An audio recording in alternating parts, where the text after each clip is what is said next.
Ремонт дороги, которая ведет к Кудорскому ущелью, последний раз проводился более 20 лет назад. Дорога уже практически обвалилась. Местами по множеству раз проводился ямочный ремонт. Одним словом, добраться до Кудорского ущелья порой бывает невозможно. Для того, чтобы провести ремонт всей дороги, необходима большая сумма денег. Буквально на днях в этом районе произошел обвал скалы, и движение в сторону Кудорского ущелья было полностью парализовано. Справиться с проблемой у местных властей нет возможности. Именно поэтому глава администрации села Ажара Сергей Джону обратился с просьбой о помощи к руководству страны. Премьер-министр Абхазии Беслан Барцыц дал указание государственной компании «Абхазавтодор» выехать на место происшествия и оценить масштабы ущерба. Это протяженность участка около 120 метров, схождение склона практически вертикального.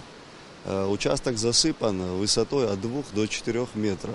Необходимо провести взрывные работы, так как наблюдается практически живое схождение участка даже в данный момент. Сейчас практически невозможно добраться туда транспортом. Почему? Потому что наблюдается это первый участок схождения, до которого мы смогли доехать. Дальше есть также второй участок, к которому не подъехать на сегодняшний день. Необходимо провести оперативное вмешательство. В полуразрушенном состоянии находится и один из тоннелей, который ведет к Кудорскому ущелью. Ситуация с каждым днем ухудшается, постепенно рушатся его стены. Необходимо провести оперативное исследование тоннеля. Наблюдаются трещины, которые увеличиваются. Почему говорю наблюдаются? Потому что это 2013 год. Мы также выезжали с комиссией, наблюдали эти туннели.